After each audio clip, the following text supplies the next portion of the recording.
सदा परिभवग्नमभीष्टदोहम् तीर्थास्पदं शिवविरिञ्चिनुतं शरण्यम् धृत्यार्तिहं प्रणतपालभवाब्धिपोतं वन्दे महापुरुषते चरणारविन्दम्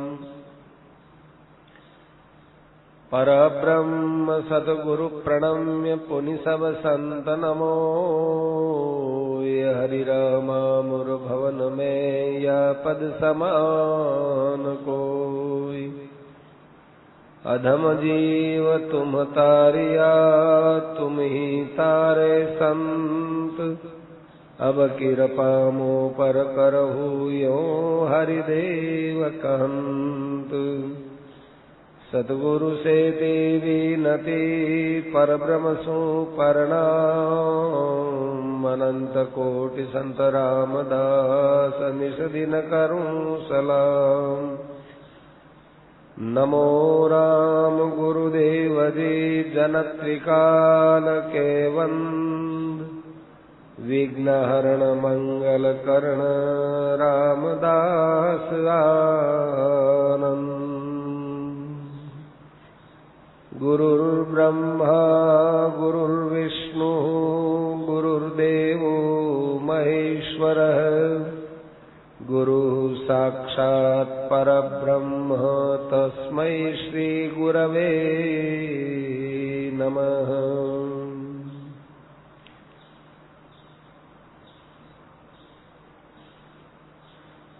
एक प्रश्न करते हैं कि कोई आदमी देवताओं की उपासना करता है और जिस कामना की पूर्ति के लिए देवताओं का ध्यान करता है, देवता उसका बहुत जल्दी काम बना देते हैं। लेकिन किसी कर्म की फल की इच्छा से भगवान की उपासना करते हैं तो भगवान हमारा जल्दी काम क्यों नहीं बना देते? जैसे किसी देवता की उपासना की और हमारा काम हो गया, और वही काम यदि हम भगवान के पास में जाकर कहें तो भगवान हमारी सुनवाई नहीं करते। ये क्या बात है? ये प्रश्न आया सेठ जी के सामने। वह उत्तर देते हैं कि देखो, देवताओं का व्यवहार होता है वो स्वार्थ से भरा हुआ होता है। संसार में भी तो बहुत लोग स्वार्थी होते हैं। जैसे एक आदमी है, उसके यहाँ कोयले की खान है और उसके वहां कई मजदूर काम करते हैं।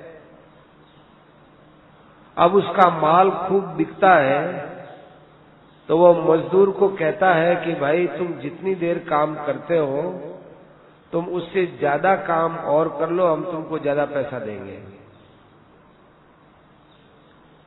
तो वो ज्यादा काम करते हैं तो ज्यादा पैसा मिल जाता है, और वो मजदूर है वो ज्यादा पैसा मिल गया, अब जाकर के वो शराब पीता है। तो एक आदमी जाकर के उस खान के मालिक से बोलता है कि भाई आपने इस आदमी को खूब देर काम कराया, पैसा भी दे दिया, अच्छी बात है, पर इतना पैसा दे दिया, ये आदमी शराब पीता है और शराब पीने से तुम भी पाप के भागी बनोगे, क्योंकि तुम्हारे ही तो दिए हुए पैसे से शराब पीता है। तो एक तरह से तुमने इसको मदिरा पिलाने का पाप कर दिया। तो वो आदमी बोलता है कि भाई मैं क्या करूं, मैंने तो इसको कहा नहीं तुम मदिरा पियो, मेरे से तो मुझे तो काम लेना था। मैंने इससे खान खुदवाई, कोयला निकलवा लिया और ज्यादा समय काम किया, मैंने ज्यादा पैसा दे दिया। अब ये चाहे उस पैसे से शराब पिए चाहे कुछ ही करे, मेरे बला से कुछ भी हो, मुझे कोई मतलब नहीं। ऐसे ही देवता लोग स्वार्थी होते हैं। आन देवता है, दूसरे देवता है, इन लोगों के पास प्राणी जाते हैं तरह तरह की कामना लेकर के, मेरा ये काम कर दो, मेरा वो काम कर दो। तो वो देवता लोग ये हित और अहित नहीं सोचते कि भाई ऐसा करने से इसका हित होगा कि नहीं होगा। भगवान हित की बात सोचते हैं। इसलिए भगवान की उपासना करो तो भी भगवान उसकी वो कामना पूरी नहीं करते जिससे उसका नुकसान होने वाला हो, चाहे कोई हो। जैसे कोई बहुत अच्छा जानकार वैद्य है और हम उस वैद्य के खूब खास आदमी हैं और उस वैद्य से जाकर बोले कि वैद्य जी, आपको पता तो है ही कि मेरी बीमारी है, आप मुझे मीठा खाने की छूट दे दो। तो वो अच्छा वैद्य होगा, वो जितना खास आदमी होगा उस आदमी को वो वैद्य उतना ही मना करेगा। यदि उस वैद्य का लड़का भी होगा जो खास उसका लड़का है और उसके थाली में मीठा होगा तो वैद्य उठा देगा, उस मीठे को हटा देगा, नहीं इसको मत दो। तो वो वैद्य जितना उसका खास आदमी होगा उसके साथ ज्यादा कड़ा व्यवहार करेगा। अब वो वैद्य ने मीठा उसका हटा दिया तो क्या इससे वैद्य के मन का भाव क्या है भाई? उसके मन में तो यही है ना कि इसका हित होवे। इसी प्रकार से हम भगवान से कभी कुछ मांगते हैं, कभी कुछ मांगते हैं, कभी मांगते हैं हमारा बेटा हो जाए, कभी मांगते हैं कि हमारी तबीयत ठीक हो जाए, कभी मांगते हैं हमको धन मिल जाए, कभी क्या मांगते हैं, कभी क्या मांगते हैं। तो ये बात भगवान को अच्छी नहीं लगती। भगवान देखते हैं कि मैंने इसको बेटा नहीं दिया तो कुछ सोच समझ के ही नहीं दिया, इसका हित इसी में ही था कि ये इसके बेटा न हो, परिवार में फंसे नहीं। अब ये मेरी उपासना करके मेरे से बेटा ही मांगता, मैं कैसे दूंगा? वैद्य है वो उसको मीठा कैसे देगा? जितना खास है वो उतना ही उसको रोकता है। ऐसे भगवान जो जितना खास भगवान का होता है उतना ही ज्यादा भगवान हित का बर्ताव करने के लिए उसकी बात स्वीकार नहीं करते। जो अधूरे श्रद्धा वाले होते हैं उनकी फिर भगवान में श्रद्धा हट जाती है। हट जाओ, भगवान को देवताओं के समान अपने पूजवाने में तो भाव रहता ही नहीं। भगवान ये थोड़ी चाहते हैं कि लोग मेरी पूजा करें, मैं बड़ा कहलाऊं। ये तो देवता चाहते हैं, भगवान नहीं चाहते।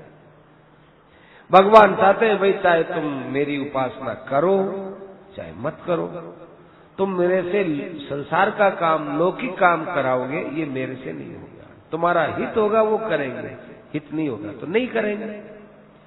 क्योंकि भगवान कभी किसी का बुरा कर सकते नहीं। समोहम सर्वभूतेषु न मे द्वेष्योस्ति न प्रिय। परंतु क्या कभी कोई देवता कह सकता है क्या कि नहीं मैं तुम्हारा काम इसलिए नहीं करता कि तुम्हारा हित नहीं है? देवता हित सोच ही नहीं सकते। उनकी कोई पूजा करता है तो ज्यादा खुश होते हैं और मनोवांछा पूरी करते हैं, हाँ लो ये लो, तुम ये लो, पर ये नहीं देखते कि इससे इसका हित होगा कि अहित होगा। वो तो स्वार्थियों की तरह से है। गोस्वामी जी ने कितनी अच्छी बात कही, सुर नर मुनि सबकी यह रीति, स्वार्थ लाग करई सब प्रीति। तो सुर नर मुनि, सुर माने देवता लोग, नर माने संसार में कई मनुष्य हैं। अब कोई कहे यहाँ मुनि नाम क्यों आया? तो ये मुनि नाम उन लोगों का है जो तपस्या वगैरह करते हैं, संसार की इच्छा में लगे रहते हैं, उनका नाम है। ये तत्वज्ञ महापुरुषों का नाम नहीं है, क्योंकि तत्वज्ञ महापुरुष का कभी किसी से कोई स्वार्थ होता ही नहीं। तो सुर नर मुनि सबकी यह रीति, स्वार्थ लाग करे सब प्रीति। देवता है, मुनि है, मनुष्य है, ये सब स्वार्थी होते हैं। स्वार्थ, उसकी उपासना की तो प्रेम कर लिए, हम भी बोलते हैं, सब बोलते हैं कि स्वार्थ रहित केवल भगवान है, दूसरा कोई नहीं है। गोस्वामी जी ने कितना अच्छा लिखा है, उमा राम सम हित जग माही, गुरु पितु मातु बंधु को नाई। इतना हित करने वाले तुम्हारे गुरु भी नहीं, तुम्हारे पिता माता भी नहीं, गुरु पितु मातु बंधु भाई बंधु भी नहीं, कोई नहीं है। सारा परिवार का संबंध आ गया, माता पिता और गुरुजन में संसार भर के सब संबंध आ गए। बेटा भी इतना हित नहीं करेगा, मित्र भी नहीं करेगा, कोई नहीं करेगा। देवताओं का जो एक हमको लाभ होता है वो लाभ क्षणिक होता है, इसलिए देवताओं के लाभ की तरफ विचार नहीं करना चाहिए। वो थोड़ी देर लाभ होता है फिर गायब हो जाता है। इसलिए भगवान से भी नहीं मांगे, और मांगे तो भगवान से वो चीज मांगो जिसको भगवान को भगवान देने के लिए स्वयं लालायित रहते हैं, वो चीज मांगो। भगवान तो हमारा संसार से संबंध विच्छेद करने में लगे हुए हैं, और हम संसार को पकड़ना चाहते हैं भगवान के माध्यम से। जैसे बच्चा है, वो माँ के पास चक्कू को पकड़ना चाहता है, माँ उस चक्कू को दूर रखती है। बच्चे को समझ में नहीं आता कि माँ मुझे चक्कू क्यों नहीं दे दे, क्योंकि वो बच्चा माँ के पास देखता है कि वह जो साग है उसको वो सुधारती है, क्योंकि इतनी बड़ी लौकी है उसको जैसे कैसे काट दिया। बच्चा देगा मैं भी करूं, लेकिन माँ जानती है कि चक्कू से इसका हाथ कट जाएगा, उपयोग करना जानता नहीं। ऐसे भगवान है। भगवान हमको संसार देते नहीं है इसलिए कि हम बच्चे हैं, हम संसार का दुरुपयोग कर लेंगे। देवता जो देते हैं वो स्थिर नहीं रहता, स्थायी नहीं रहता, थोड़े दिन ही काम आता है फिर गायब हो जाता है। देवताओं का भक्त अंत में देवताओं को, और भगवान का भक्त भगवान को प्राप्त होता है। अंतवत्तु फलम तेषाम तद भवत्यल्पमेधसाम, देवान देव यजो यान्ति मद भक्ता यान्ति मामपि। भगवान को तो चाहे आप निष्काम भाव से भजो, चाहे सकाम भाव से भजो, भगवान दोनों में ही राजी है। क्योंकि सकाम भाव से भजने पर भी अंत में उसकी सकाम इच्छा का नाश करते हैं, सकाम भाव का नाश करते हैं। ये भगवान की विशेषता है। देवता हमारा सकाम भाव नष्ट नहीं कर सकते। और विचित्र बात बताते हैं कि कहीं कहीं भगवान मांगने पर भी नहीं देते। और विचित्र बात है कि अपने भक्तों को भी मांगने पर नहीं देते। नारद जी भगवान के पास गए, कहने लगे कि आप अपना मुझे रूप दे दो। भगवान ने देखा कि त्रिलोकी में मेरे जैसा सुंदर तो कोई है नहीं, तो मेरे रूप को मैं पचा सकता हूं। मैं अपने रूप पर घमंड नहीं करता, तो मैं अपने रूप को पचा सकता हूं। नारद जी को यदि मैं ये रूप दे दिया तो नारद जी पचा नहीं सकेंगे। आगे ही नारद जी की स्त्री में इच्छा हो गई, अब मेरा रूप दे दूंगा और इतना सुंदर रूप नारद जी को मिल जाएगा, तो इस सुंदर रूप के कारण से नारद जी स्त्री में और फंस जाएंगे। इसलिए भगवान ने अपना रूप तो नहीं दिया, उल्टा उनको खराब रूप दे दिया, बंदर का रूप दे दिया, बहुत खराब रूप दिया। भगवान ने ये भी सोचा कि मैंने जो अपना सुंदर रूप जगत को दिखाया है वो इसलिए दिखाया है कि लोग दुनिया का रूप भूले और मेरे रूप में आकृष्ट हो जाए। मैं अपना सुंदर रूप क्यों बनाता हूं कि लोग एक दूसरे की सुंदरता न देखें, पुरुष स्त्री की सुंदरता न देखे, स्त्री पुरुष की सुंदरता न देखे। ये भगवान इसलिए सुंदर बनते हैं कि तुम सब मेरे में प्रेम करो। देखो मेरा नेत्र कितना अच्छा, मेरा मुख मंडल कितना अच्छा, और मेरा जो है वैभव कितना विलक्षण। इसलिए भगवान अपने और आकृष्ट करते हैं, इसलिए सुंदर बनते हैं। पर नारद जी ने देखा कि मैं भगवान का रूप ले लूंगा तो फिर मैं विवाह कर लूंगा। भगवान ने देखा कि नारद जैसा महान भक्त यदि आज पतन की तरफ चला गया तो मेरी भक्ति करने वालों पर बुरा असर पड़ेगा। इसलिए भगवान ने उनको बंदर का रूप दे दिया। बंदर का रूप दिया और नारद जी को पता नहीं चला। बेचारे नारद जी चले गए। अब उस सभा में गए तो नारद जी की बहुत हंसी उड़ाई। नारद जी चिढ़ गए। नारद जी चिढ़ करके पूछ रहे मेरी हंसी क्यों उड़ाते हो, मुझे देख देख करके क्यों हंसते हो। तो वहां नारद जी को कहा कि आपका रूप इतना अच्छा है, ओहो क्या बताए, हमारे मन के अंदर आनंद छा गया इसलिए हम हंस रहे हैं कि नहीं कोई और कारण है कि अपना परछाई में रूप देखो।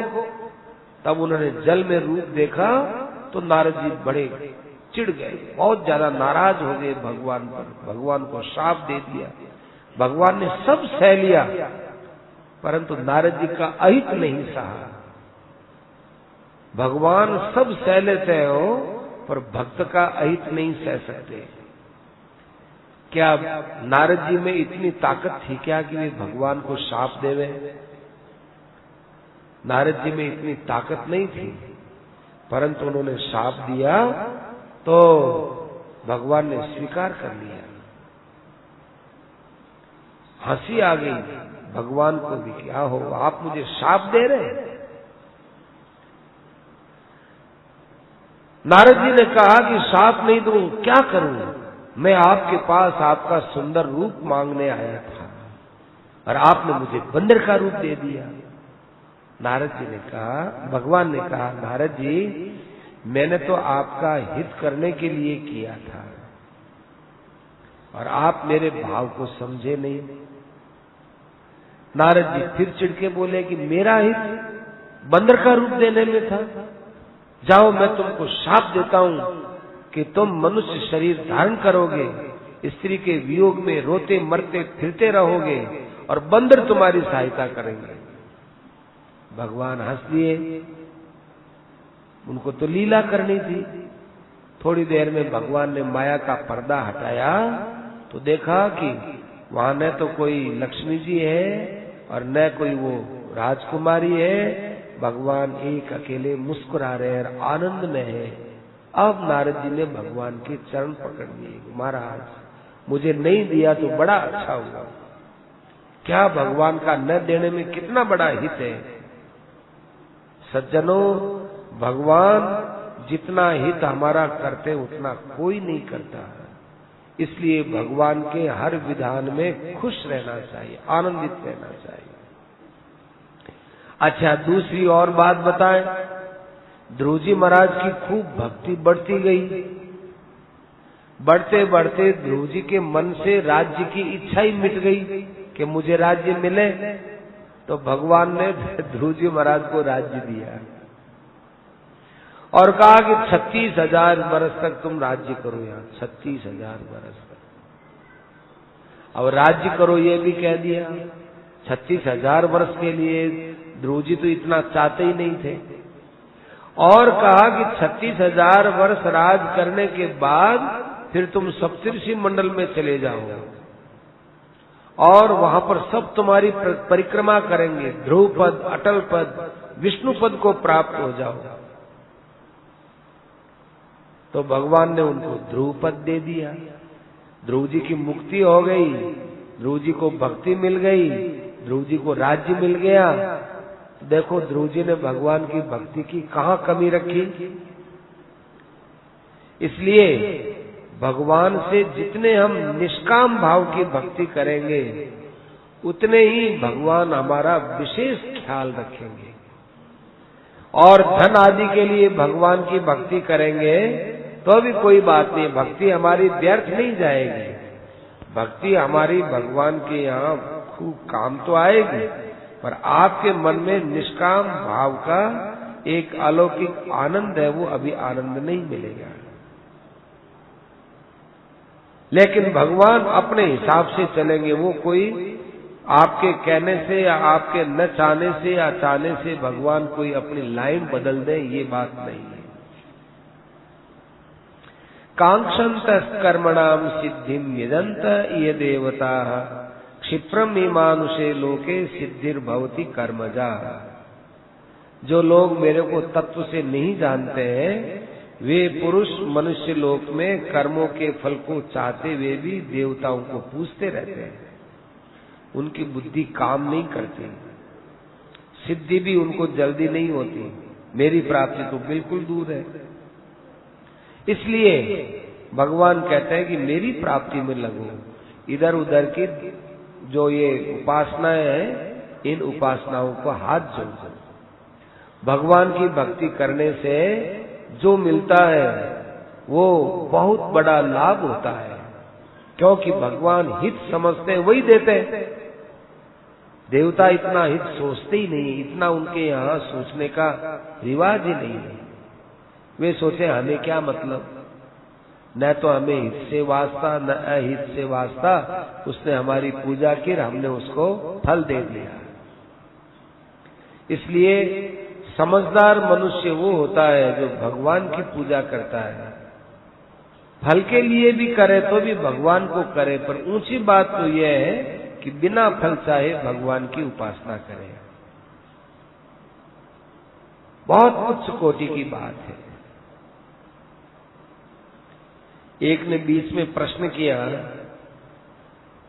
कि सेठ जी हम बहुत समय से सत्संग करते हैं, निष्काम भाव की बात सुनते हैं और साधन भजन के सत्संग की बातों को थोड़ा समझते भी हैं, पर वो ठीक ढंग से हमारे काम में नहीं आ रही है बात। ऐसी कोई तरकीब बताओ कि हमारे अंदर निष्काम भाव बढ़े, हमें आत्मबोध हो और हम भगवान की भक्ति कर सके। ऐसा जोर का कोई साधन बताओ। सेठ जी ने कहा कि देखो, आप यदि तर्क से कोई बात समझोगे, युक्तियों से समझोगे, तो शरणानंद जी के पास चले जाओ। शरणानंद जी के पास बहुत युक्तियां हैं, समाधान भी करते हैं।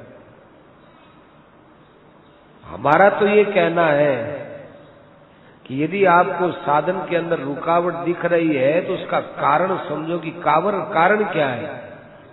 कारण यह है कि आपको अभी तक संसार के संबंधों में जो सुख का भान होता है, संसार के संबंध से सुख मिलेगा, ये जो एक आपके अंदर वहम बैठा हुआ है, ये वहम निकले तब जाकर के आपका साधन भजन तेज होगा। सुख की इच्छा करते हुए साधन भजन नहीं बनेगा। संसार से संबंध विच्छेद करें और भावी चिंतन न करें, तब ये साधन में वृत्तियां लगेगी। बात इतनी है, परंतु ये बात मामूली नहीं है, सरल काम नहीं है। इसके लिए थोड़ा दृढ़ होना पड़ेगा। यदि आप साधन भजन को बहुत तेजी से चाहते हो तो भी इसमें लग ही जाओ, और जब तक इसमें नहीं लगो तब तक आपको चैन नहीं मिलना चाहिए। पर आप तो आराम से खाते हो, आराम से आप सोते हो, आराम से आपको नींद आती है, आराम से आप हंस हंस करके परिवार के लोगों में बैठते हो, हंस हंस करके बातें करते हो और अपनी गपशप लगाते हो, लोगों की निंदा स्तुति सुनते हो और खूब आनंद में आप रहते हो। तब तक भाई साधन भजन की बातें केवल बातें ही हैं। मेरे पास एक सज्जन आए, उन्होंने मुझसे कहा कि सेठ जी भगवान के दर्शन करा दो। मैंने हाथ जोड़ के कहा कि भाई मेरे अधिकार की बात नहीं है। यदि मेरे से आप रुपया मांगते तो रुपया मेरी जेब में से निकाल कर दे देता। यदि मेरे पास रुपया नहीं होता तो किसी और से मैं मांग करके तुमको दे देता। अब भगवान कोई ऐसी चीज तो है नहीं कि मैं उठा करके दे दूं, जेब में से दे दूं, किसी से उधार लेकर के दे दूं, क्योंकि ये तो भगवान के मिलने का तरीका ही नहीं है। भगवान के मिलने का तरीका है भगवान से प्रेम किया जाए। भगवान तो प्रेम से मिलते हैं। खूब साधन भजन करके प्रेम में जब तक न डूब जाओ तब तक भगवान के दर्शन कहाँ पड़े। हम साधन बतला देंगे, प्रेम का उपाय बता देंगे, पर प्रेम करा दें हमारे हाथ की बात नहीं है। तब उस व्यक्ति ने कहा कि सेठ जी आप शक्तिपात कर दो। जैसे कई संतों की हमने पुराने जमाने में बात सुनी, उन्होंने अपने हाथ से यूं शक्तिपात किया, ब्रह्म ज्ञान हो गया, शक्तिपात किया, भगवान के दर्शन हो गए। और आपके मन में आ जाए हमको दर्शन हो तो फिर आप शक्तिपात कर दो। फिर भी मैंने कहा कि देखिए ये सब बातें आप मेरे सिद्धांत के बाहर बोल रहे हो। जिन्होंने भी ऐसा शक्तिपात किया होगा वो जाने, उनका काम जाने, पर मेरे पास ये चमत्कार नहीं है। ये सिद्धियां शास्त्रों में आती है लेकिन हम जानते नहीं है, और हम जाने भी तो भी हम इनको भगवान की प्राप्ति में बाधा मानते हैं। जैसे ज्यादा धन होता है वो सुखी जीवन में बाधा डालता है। जिसको जीवन में खूब सुख लेना हो ना, उसके पास ज्यादा धन नहीं होना चाहिए।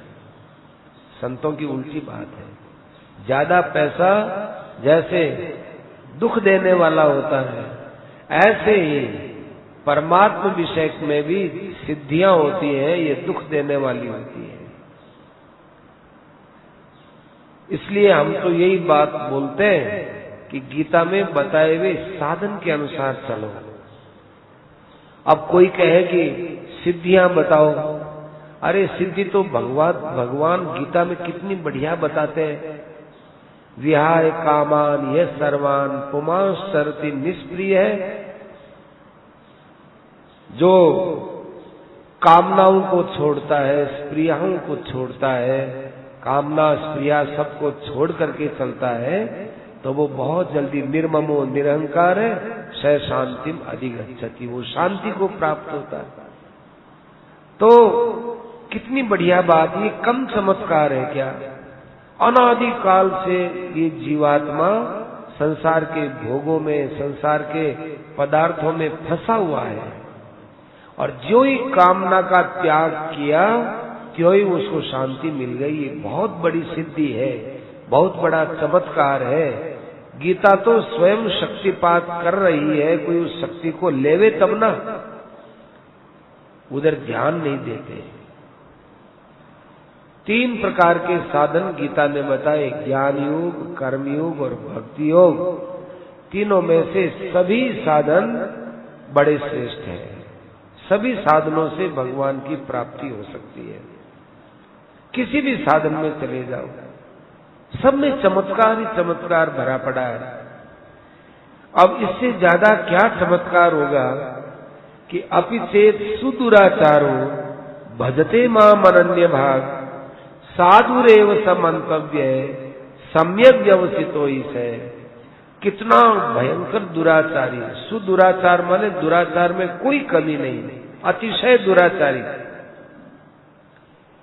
लेकिन उसने एकदम दिशा बदल दी कि अब मुझे भगवान की प्राप्ति करनी है। एक बार महाराज जी से किसी ने पूछ लिया कि महाराज ये दुराचारी आदमी इतना जल्दी भगवान को प्राप्त कैसे होता है, और वो भगवान की प्राप्ति का निश्चय कैसे कर लेता है, वो तो दुराचारी है। तो महाराज जी ने एक बात कही कि वो सब सदाचारों को छोड़ करके एक दुराचार में लगा। अब उसका छोड़ना, केवल वो दुराचार ही तो छोड़ना, और तो सबको छोड़ दिया उसने। परिवार वालों से विरोध हो गया, भाई बंधु स्त्री पुत्र आदि सब से विरोध, धन संपत्ति उसकी बर्बाद हो गई, सबसे तो हट गया और केवल दुराचार में लगा है। अब वो एक दुराचारी तो छोड़ना बचा, जो ही उसकी वृत्ति आएगा, अरे छोड़ो अब इसको, छोड़ते ही भगवान की प्राप्ति का निश्चय किया। उस निश्चय में भगवान बैठे हुए। अब बताओ क्या करें? निश्चय के अंदर भगवान विराजमान। अपिचेत सुदुराचारो भजते माम अनन्य भाग साधुरेव समंतव्य है सम्यक व्यवसितो है। वो साधु है, उसको आप संत मानो।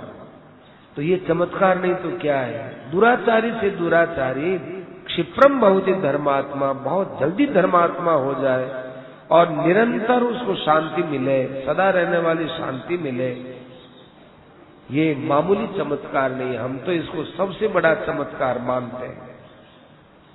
ऐसे ही ज्ञान मार्ग में भगवान ने कहा, अपिचेदसि पापेभ्य सर्वेभ्य पापकृतमः सर्वं ज्ञानप्लवेनैव वृजिनं संतरिष्यसि। कितना ही कैसा भी पापी हो, अरे सारे पाप किए, सर्वेभ्य पापकृतमः, सभी पापियों में महान महान महान महान पापी, पर जब उसको आत्मबोध हो जाए, ज्ञान हो जाए, तो तत्काल वो सब पापों से मुक्त हो जाता है। ये भी मामूली शक्ति नहीं, ये मामूली सिद्धि नहीं, बहुत बड़ी सिद्धि। इसलिए सज्जनों, गीता के अंदर बताए गए साधन बड़े सरल हैं, खूब अच्छी तरह से समझ में आने वाले हैं, उनमें बड़ी शक्ति भरी पड़ी है।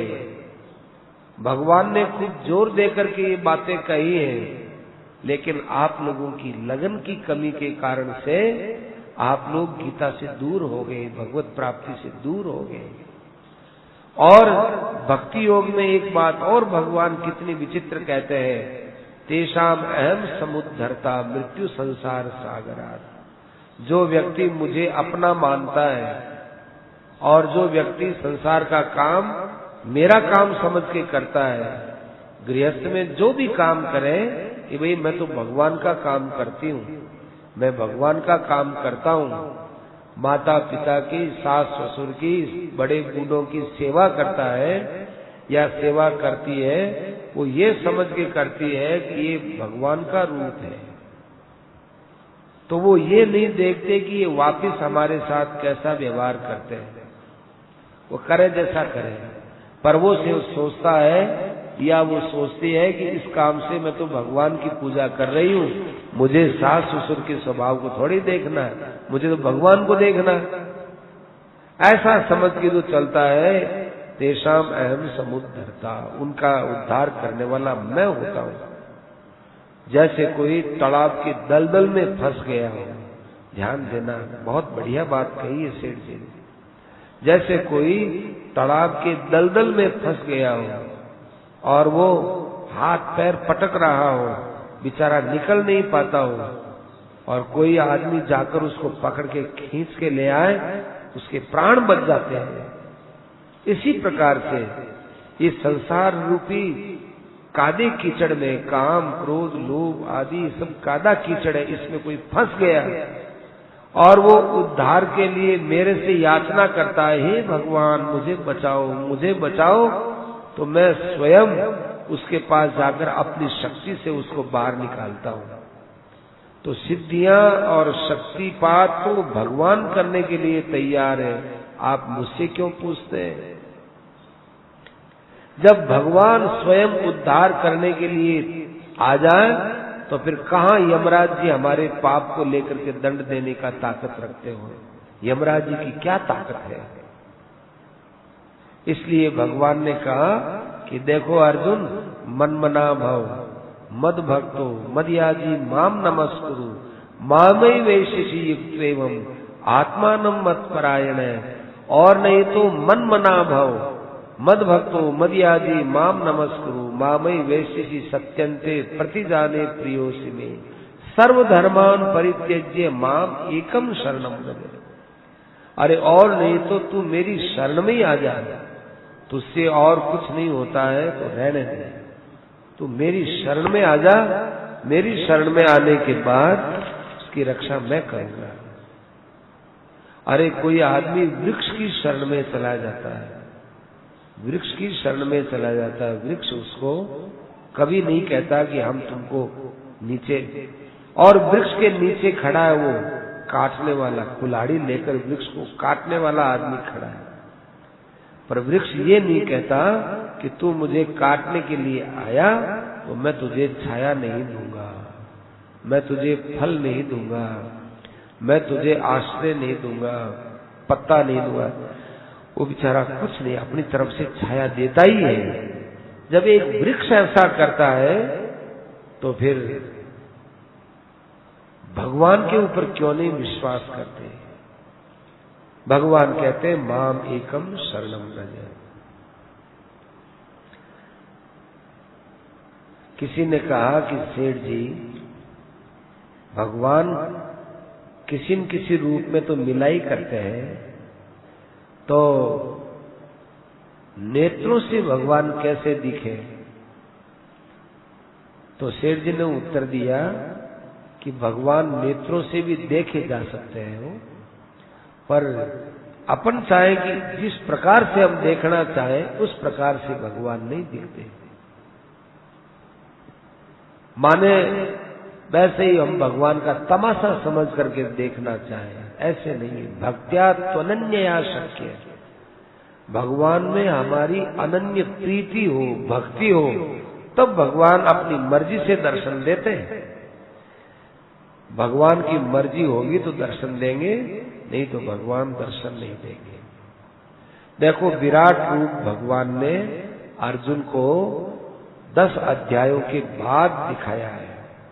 अर्जुन भी वही था, भगवान भी वही थे, परंतु अर्जुन का जब तक भाव नहीं बदला ना, तब तक भगवान ने विराट रूप नहीं दिखाया।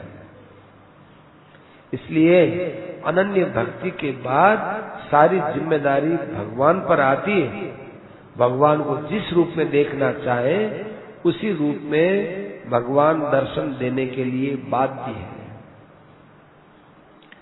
अर्जुन ने विराट रूप देखा और अर्जुन घबरा गए, तो कहा कि महाराज, मैं तो आपका सौम्य रूप देखना चाहता हूँ, चतुर्भुज रूप देखना चाहता हूँ। चतुर्भुज रूप दिखा दिया। मैं आपका मनुष्य रूप देखना चाहता हूँ, तो वापिस मनुष्य रूप दिखा दिया।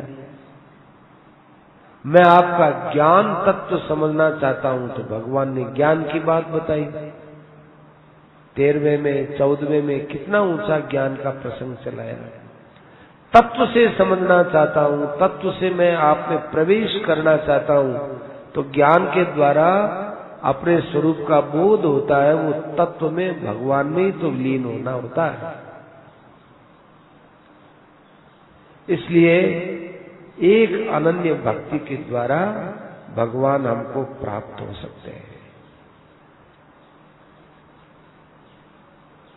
भगवत स्वरूप का मनन करने वाला, निष्काम कर्म करने वाला परब्रह्म परमात्मा को बहुत जल्दी प्राप्त होता है। कर्म करते हुए निष्काम भाव बना रहे, बहुत आसानी से परमात्मा की प्राप्ति हो सकती है। जिसके मन से राग और द्वेष की समाप्ति हो गई और जो सुखदायी दुखदायी परिस्थिति पर राजी नाराज नहीं होते, वे वास्तव में भगवान की दृष्टि में बहुत ऊंचे पुरुष हैं।